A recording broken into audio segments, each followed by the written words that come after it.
안녕하세요. 토끼 왕자입니다. 작년까지 떠들썩했던 빌라왕 얘기가 요즘 잠잠합니다. 빌라 쪽은 잘 알지를 못해서 이 이슈를 얘기할까 말까 하다가 안 했었는데 이번에는 보험 얘기와 함께 이 얘기를 한번 해보겠습니다. 먼저 보험 쪽은 금방 끝날 것 같아서 보험 얘기를 먼저 해보면 요즘 보험 해지를 하는 사람이 많아졌다고 합니다. 근데 이건 드문 일이 아닌 게 불경기는 수시로 일어나는 일이죠. 불경기에는 치마 길이가 짧아진다는 옛날 말이 있습니다. 이 말의 진위를 떠나서 옛날부터 이런 말이 있었던 포인트는 불경기는 수시로 과거부터 계속해서 찾아왔다는 거죠. 그리고 사람들의 실수 중에 하나가 연금보험 같은 장기보험을 큰 금액으로 들어버린다는 겁니다. 사람들이 잘 모르는 것 중 하나가 보험에는 사업비라는 게 있다는 겁니다. 20년간 넣으면 복리를 얼마를 줍니다 라고 광고가 있다면, 그래서 여러분이 한 달에 100만원씩 넣는다면 여러분이 넣는 100만원 그 모두가 금리가 붙는 게 아니라 보험회사에 사업비를 뜬 나머지가 복리가 붙는 거죠. 이건 당연하다면 당연한 건데 보험회사 남는 게 하기 때문에 그런 사업비를 떼는 겁니다. 그러니까 아무것도 없이 은행보다 더 좋은 금리를 무작정 줄 리가 없다는 거죠. 그래서 금리가 복리라고 하더라도 10년 이상 넣어야지만 본전된다고 보면 되는 건데, 만약 중간에 해약을 하게 된다면 손실만 볼 가능성이 커집니다. 사람들의 착각이 뭐냐면 자기는 10년, 20년 꾸준히 돈을 넣을 수 있고 별로 어렵지 않을 거라고 생각한다는 겁니다. 의외로 10년 이상 꾸준히 보험료를 낼 수 있는 사람들은 드문데 그런 거 생각하지 못한다는 거죠.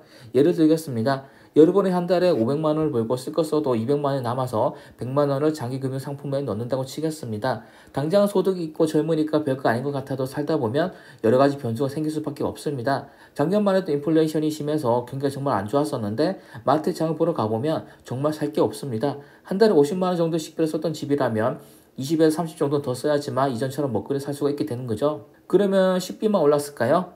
휘발유나 경유도 엄청 올랐습니다. 대출금리도 오르고 영화비도 오르고 난방비 전기로 해서 안 오른 게 하나도 없습니다. 4인 가구로 친다면 한 달에 100만원 더 돈이 들어가게 되는 거죠. 한 달에 200이나 남아서 100은 아무렇지 않게 적금하시다고 생각을 했었는데 당장 적금만 쓴 돈이 반토막이 나는 겁니다.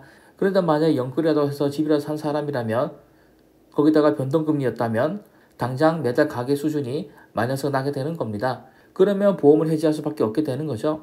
그래서 투자를 할 때는 현금화를 생각해두고 투자를 해야 되는 겁니다. 막연하게 아직 젊으니까, 지금 기준으로 돈이 남으니까 앞으로도 무슨 특별한 일이 있겠어 라는 생각으로 했다가는 기사처럼 보험을 해지한 사람이 되고 마는 거죠. 보험 얘기를 이 정도로 하고 빌라왕 얘기로 넘어가 보겠습니다. 저는 부동산 쪽 전문가는 아니지만 특히나 빌라 쪽 더더욱 알지를 못합니다. 안전한 투자를 지향하기 때문에 남들이 많이 하는 분야만 선호하기 때문인데, 중고차 같은 경우도 되팔 때를 생각해서 지금 타는 차는 은색으로 구매를 해뒀습니다. 가끔 가다가 색이 정말 독특한 차들이 있는데 자기가 탄다면 상관없겠지만 중고로 팔 때는 시세가 불리해지는 거겠죠. 부동산에 있어서는 빌라나 오피스텔이 그런 위치에 있는 겁니다. 물론 초가부들이 사는 100억 넘는 빌라라면 다른 세상 얘기니까 예유를 하고, 일반적인 빌라는 환매가 어렵다고 보시면 맞습니다. 그래서 저는 주변에는 빌라나 오피스텔을 매매하지 말라고 말을 합니다. 왜냐하면 한번 물리게 되면 탈출이 어렵기 때문이죠. 그런데 신혼부부 같은 경우는 재테크보다는 당장의 주거 환경을 더 중요시하기 때문에 구축보다는 신축을, 그리고 깔끔한 인테리어, 또 회사와 가까운 걸 선호를 하는 거죠. 그런데 돈이 많지 않으면 아파트가 아니라 빌라로 눈을 돌릴 수밖에 없게 되는 겁니다. 만약 10년 전에 빌라를 샀다가 이제는 팔고 싶어하는 사람이 있다고 치겠습니다. 근데 빌라는 거래가 잘 안 된다고 했죠. 3억 전대 팔고 싶은데 뜻대로 되지 않습니다. 그런데 꾼들이 찾아와서 이 사람에게 얘기를 합니다. 니네 집을 3억에 사주겠다.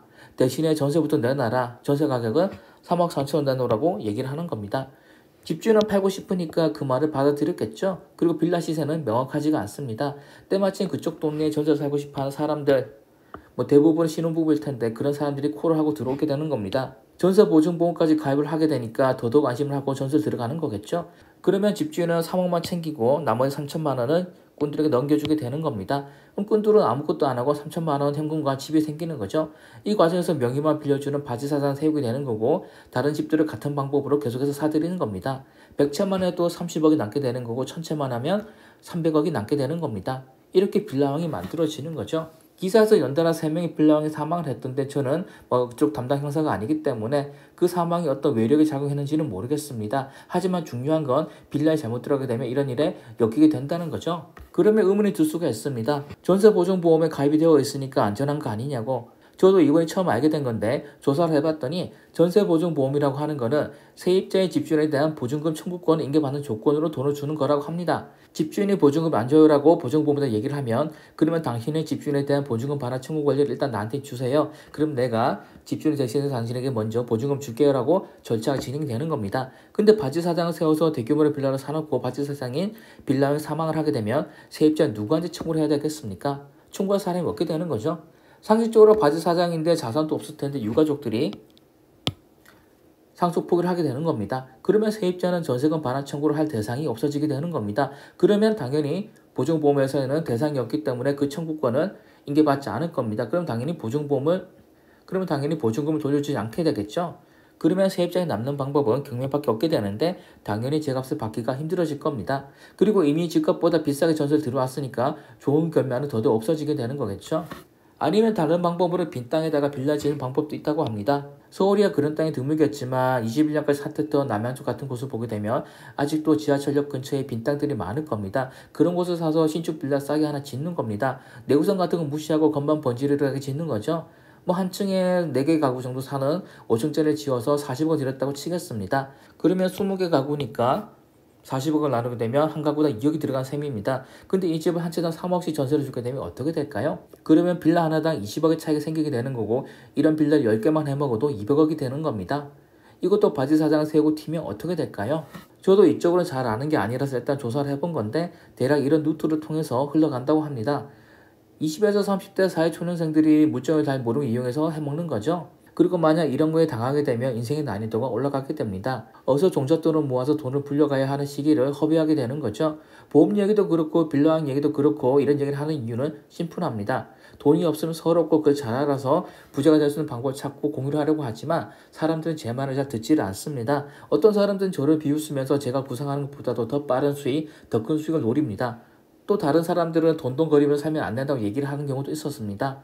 하지만 돈이라고 하는 건 정말 우리 삶의 필수적인 거고 돈이 많지 않으면 빌라 사기 같은 위험에 항상 처하게 되는 겁니다. 왜냐하면 처음부터 돈이 많은 사람이었다면 신축 아파트 사서 들어가면 되기 때문에 애시당초 이런 일을 겪을 필요가 없었던 거죠.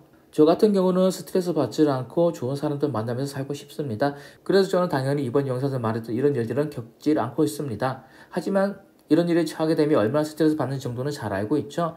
그래서 이번 영상 만들어 봤고 적어도 제 영상을 보신 분들은 좀 더 보수적이고 방어적으로 투자를 하시기 바랍니다. 싼 건 다 이유가 있고 남들이 안 하는 건 다 이유가 있다는 건 항상 명심하시기 바랍니다. 감사합니다.